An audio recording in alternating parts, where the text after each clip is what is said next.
The restaurant hostess looked at me like I'd lost my mind when three identical little girls in pink dresses barreled past my table, followed by a man in an expensive suit who looked like he hadn't slept in days.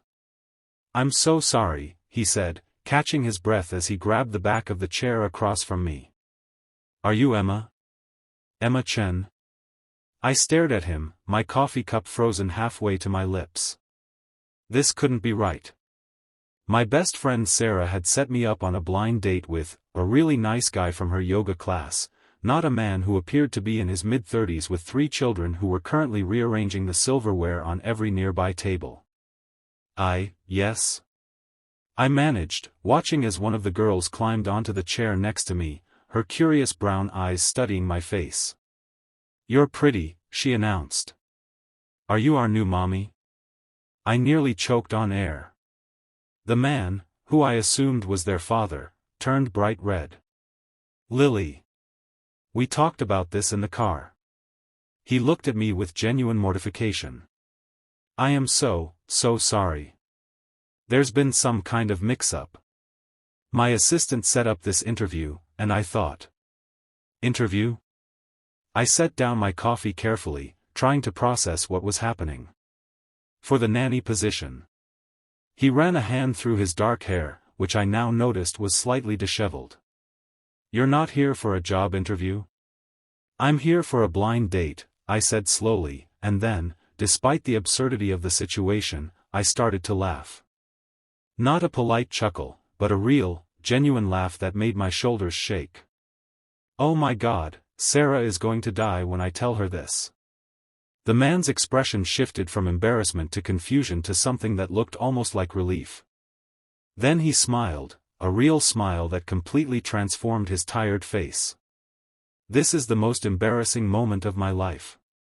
Daddy says that every day," one of the other girls piped up from where she was coloring on the paper tablecloth with crayons she'd apparently brought in her pocket. "I'm Marcus Hayes," he said, extending his hand. "And these tornadoes are Lily, Sophie, and Zoe. They're 6, in case you couldn't tell. Emma Chen. I'm a pediatric nurse at County General." I shook his hand, noting the expensive watch and the designer suit that screamed corporate executive. "And honestly, this is the most interesting blind date I've ever been on, even if it's not actually a date." "We should go," Marcus said, starting to gather the girls. "I've already ruined your morning." My assistant must have gotten the reservations confused.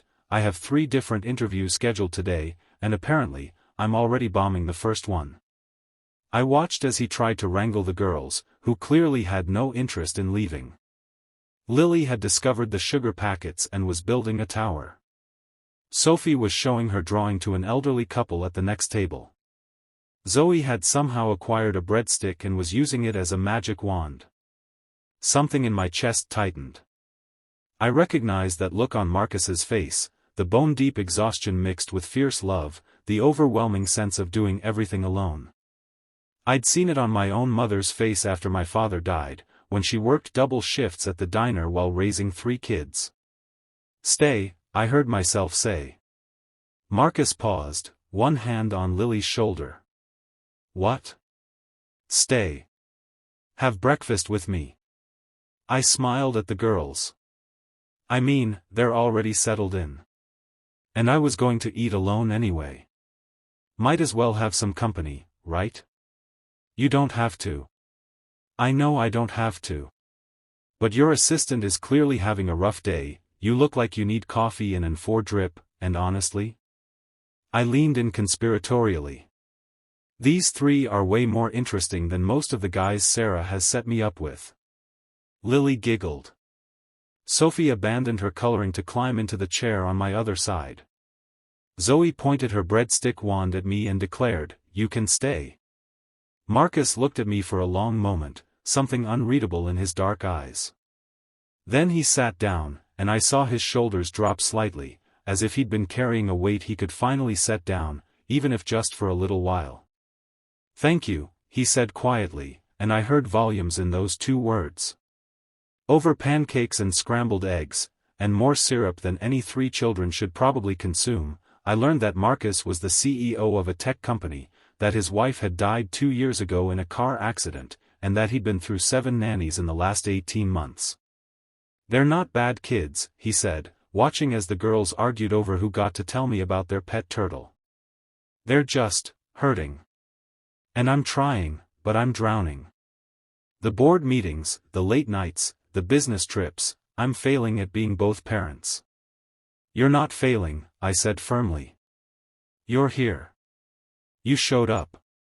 That's more than a lot of people do." Sophie tugged on my sleeve. "Will you come to our house? We can show you Mr. Bubbles. He's our turtle, and he does tricks." "I don't think Mr. Bubbles does tricks, sweetie," Marcus said gently. "He hides in his shell when Lily sings." Sophie insisted. "That's not a trick, that's self-preservation," Marcus muttered, and I nearly snorted orange juice. I should have said no. I should have finished my coffee, wished them well, and gone home to text Sarah about the bizarre case of mistaken identity. I had a shift starting at 3 p.m., and I needed to run errands, and I barely knew these people.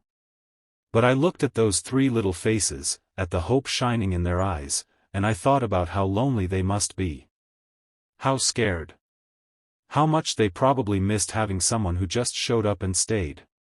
"I'd love to meet Mr. Bubbles," I said. The girls cheered. Marcus looked at me like I'd just offered him a lifeline. 3 hours later, I was sitting on the floor of a penthouse apartment that overlooked the city, watching a turtle do absolutely no tricks while 3 little girls told me every single thought that entered their heads. Marcus had changed into jeans and a sweater, looking younger and more relaxed than he had at the restaurant.